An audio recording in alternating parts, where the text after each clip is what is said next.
रामपुर विधानसभा उपचुनाव के नतीजे सामने आने हैं, लेकिन आजम खान ने पहले इस बात का ऐलान कर दिया कि भारतीय जनता पार्टी को जीत दे दो। आखिर क्यों? इसके पीछे की बड़ी वजह यह है क्योंकि आसिम रजा, आजम खान और आजिम खान के बेटे अब्दुल्ला ने यह बात कही कि हमें चुनाव लड़ना ही नहीं है, क्योंकि चुनाव में धांधली हुई है और ये धांधली अगर होगी तो चुनाव तो हम कभी भी नहीं जीत पाएंगे। इसी वजह से आजम खान का तगड़ा फैसला यह है नतीजों से पहले ही कि वो अब रामपुर में जीत बीजेपी को दे दे। रामपुर और मैनपुरी खतौली में चुनाव हुए, लेकिन मैनपुरी और रामपुर से बहुत उम्मीदें हैं सपा पार्टी को, क्योंकि आजम खान 10 बार यहां से विधायक रहे।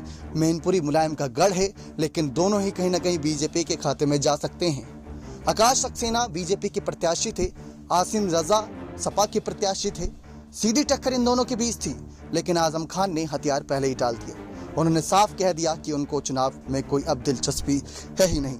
जो कुछ भी आजम खान के साथ बीते महीनों में हुआ, जेल की सलाखों में रहकर उन्होंने चुनाव लड़ा और न सिर्फ चुनाव लड़ा बल्कि जीत भी हासिल करी और अब तो जनता के बीच हैं।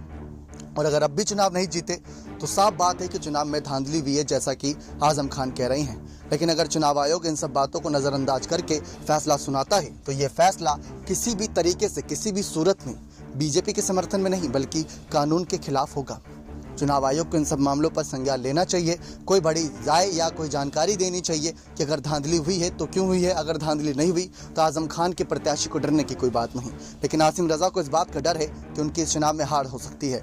लोकसभा चुनाव के दौरान भी आसिम रजा को ही यहाँ पर प्रत्याशी के रूप में उतारा था, लेकिन तब भी आसिम रजा की हार हुई थी और अब भी यहाँ पर हार के काफ़ी अंदेशे मिलते नजर आ रहे हैं। लेकिन इस बार अखिलेश चाचा शिवपाल साहब ने मिलकर यहाँ पर इन सीटों पर जोर लगाया कि रामपुर, खतौली और मैनपुरी उनके वापस आ जाए उनकी झोली में, लेकिन शायद इस बार मुमकिन नजर नहीं आ रहा है। अगर ऐसा होता है तो रामपुर से आसिम रजा के साथ साथ आजम खान की विदाई तय, क्योंकि लोकसभा की सीट भी हाथ से गई और विधानसभा की सीट भी हाथ से चली जाएगी। और ऊपर से आसिम रजा तो हारेंगे ही हारेंगे, लेकिन आजम खान चुनाव ही नहीं लड़ पाएंगे। जैसा कि आप जानते हैं उनका इस्तीफा हुआ है और वो वोट तक नहीं डाल सके, और साथ ही साथ उनके आने वाले चुनावों में भी वो कभी खड़े नहीं हो पाएंगे कैंडिडेट के रूप में। तो यहाँ पर से एक बड़ी खबर है। अब देखते हैं चुनावी नतीजे किस ओर इशारा करते हैं, क्या जीत हो पाएगी यहाँ पर आसिम रजा के या फिर आकाश सक्सेना बाजी मार जाएंगे। अपने कमेंट सेक्शन में जोर रखिएगा। बहुत बहुत धन्यवाद।